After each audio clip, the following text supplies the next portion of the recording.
ransomware group Scattered Spider has dominated the headlines in recent months.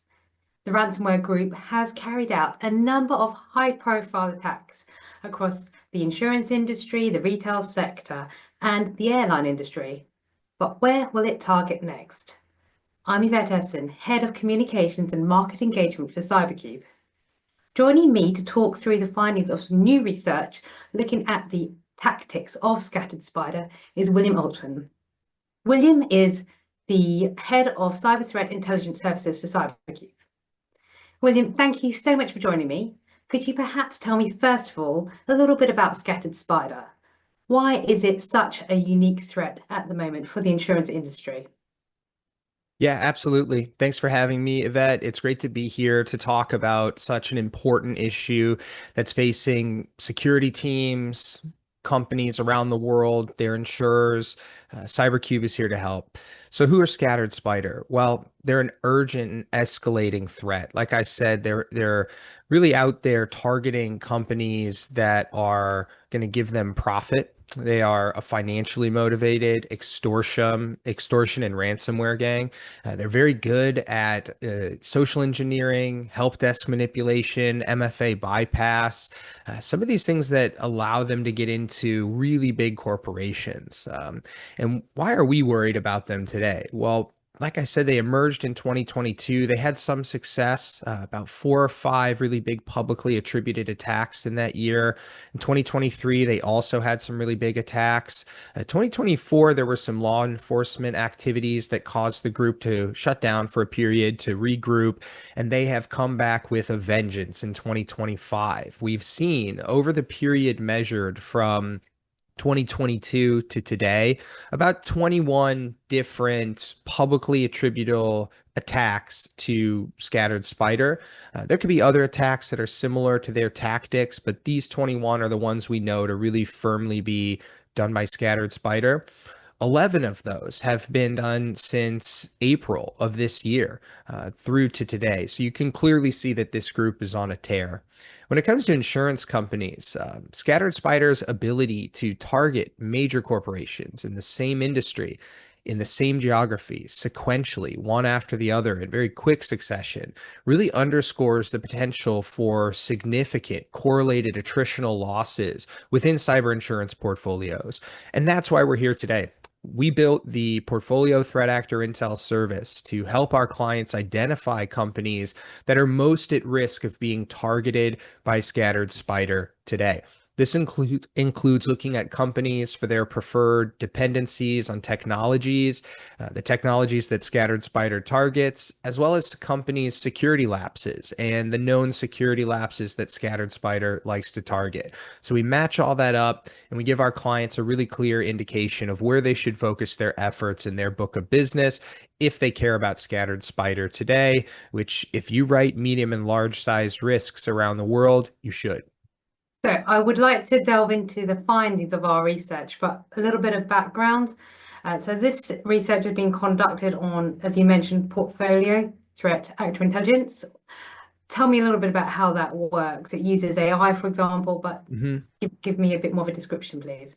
Yeah, it's a great question, Yvette. So the PTI service was really born out of the idea of traditional threat modeling in cybersecurity. If you're the CISO of a large corporation, you're going to wonder who's out there trying to attack us. How do they typically attack companies? Let's go shore up our defenses to specifically defend against those threat actors that we know are coming for us. And I thought, well, couldn't reinsurance companies take this same approach to the exposure management for their book of business, alongside catastrophe modeling and attritional loss modeling that we do really well here at CyberCube? PTI is a more nuanced and targeted way to get at what threat actors are actually doing today. It's just another analysis to couple with your traditional exposure management capabilities. So once we realized that was a good idea and we had some client partners work with us on the solution, we started to uncover that we could pinpoint threat actor behavior really well using our technologies and signals that we produce here at CyberCube. Then we got the introduction of large language models, specifically commercially available solutions like ChatGPT's O3 advanced reasoning model. That's what we're using today to track threat actor behavior, synthesize publicly available and proprietary information about those threat actors' activities into complete kill chains that we can then model with our analytics and solutions to help predict that threat actor's behavior and how it might impact your book of business. So it's a solution that has been around for a while, but really the introduction of artificial intelligence into the workflow has supercharged our ability to pinpoint which companies are going to be vulnerable to specific threat actors. So, PTI, when applied to scattered spider, how many companies did we look at and what were the results? What were the findings? So we looked at a portfolio of 15,000 medium and large sized companies throughout major cyber insurance markets. About 8 of those markets, think US, UK, Canada, Australia, Japan, Germany, and others. We looked at companies that had $500 million in revenue and above. These are the typical targets of scattered spider. They go for really big corporations that have big brand names and often get them a lot of notoriety and public attention, which can also be a lever for paying the ransom. So we looked at these companies, around 15,000 of them, and we looked at the technologies they use, the security lapses they have, and we matched them up to that universal scattered spider kill chain that we've built. And we found that companies using 3 or more of the targeted technologies that scattered spider likes and who tolerate security lapses that could enable scattered spider to complete the entire attack life cycle from step 1 in the kill chain all the way to achieving their actions on their objectives. And those companies are considered highest risk. We found 287 of those companies, about 2% of the portfolio that we looked at, to be at the highest risk of scattered spider. There's about 9% of companies that are in the medium risk category that also need to be looked at as risky, but not in need of immediate attention like that high risk group. The majority of the portfolio we found to be low risk. This is not to suggest that a lot of companies are not at risk of scattered spider. In fact, quite the opposite.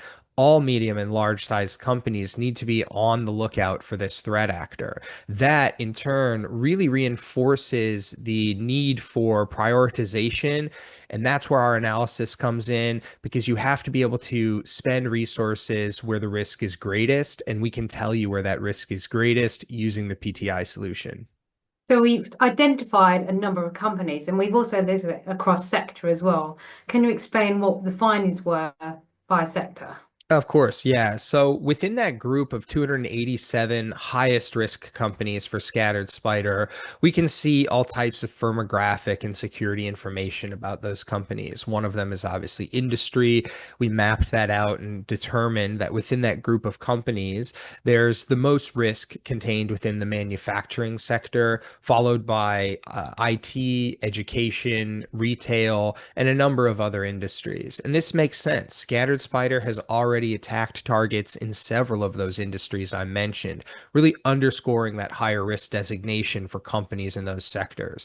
Manufacturing really stands out as the sector where I think scattered spider could go next.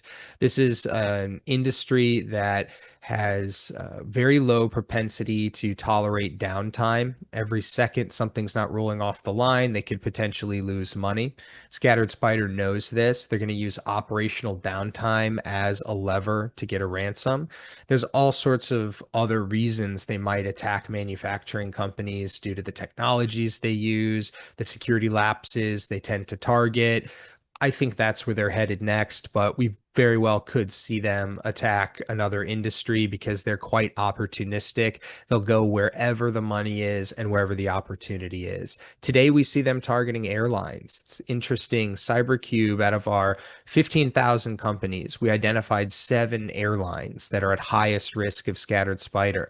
One of those airlines was scattered spider's most recent target, Hawaii Airlines. And so we're looking into whether or not we can figure out specific companies that they may target next. That's really our the reason for this analysis and why we're presenting it to our clients.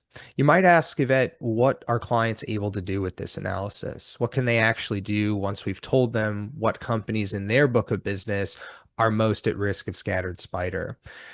Before we go into exactly what they can do, I'll just mention that they like it, this analysis, our clients do, because this is something totally unique to the industry. Usually, with cat modeling and actually looking at the losses related to catastrophic cyber events, you don't have much forewarning. You can't actually figure out what your losses are going to be before the event occurs. It tends to be a retroactive exercise for the most part. With our PTI analysis, you actually get a warning signal. We are able to see those unique weather patterns and pressure systems that the NatCat modelers look at when they're trying to assess the probability of hurricanes. We can start to do that with PTI and that early warning system. So our clients are really looking at it for that in particular, to be that early warning system, that proactive exposure management activity that they undertake. In addition to that overarching theme, they can specifically undertake outreach to the highest risk insureds, really helping to mitigate their risk and shore up security before a group like Scattered Spider strikes again. That's the primary use case we see today for the service. A lot of really mature exposure management shops with a cyber risk mitigation arm are making use of that service today. Then we also see some potential for pricing adjustments, portfolio tiering, segmentation, better loss estimation going forward. This is what we're exploring with clients in the PTI service today. Right. So finally, key takeaways for the insurance industry. What can they do now that this research is out there? You've identified the sectors and you haven't named all the companies, but you've identified the companies. What can they do? What should they be doing for their clients?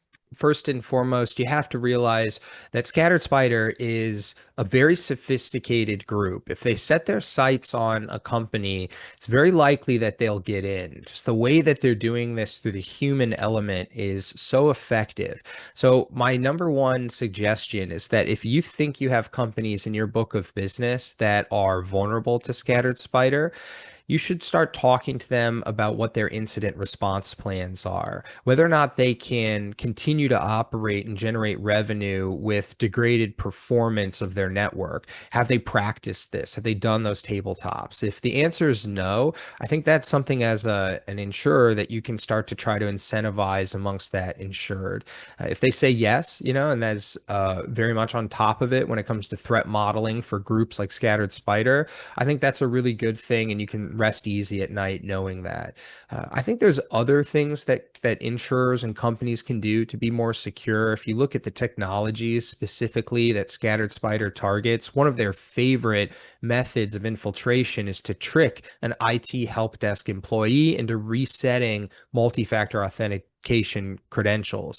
So we can identify here at CyberCube when companies use those help desk technologies, and then we can tell you which companies might be at risk of getting those compromised by Scattered Spider. As an insurer, your next step may be to talk to the insured about proper protocols for resetting MFA, proper network segmentation, and all sorts of ways that you can make sure that the right people have access to the right data at the right times, and that Scattered Spider can't come in and create malicious accounts that appear otherwise legitimate in the network.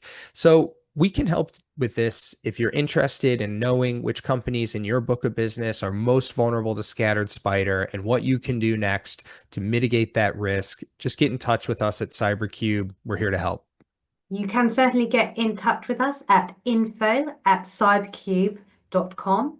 You can also go to our website where the findings of Williams' research have been published in the blog section. There's also a press release as well detailing those results. These can all be found on cybercube.com. For CyberCube, I'm Yvette Essen.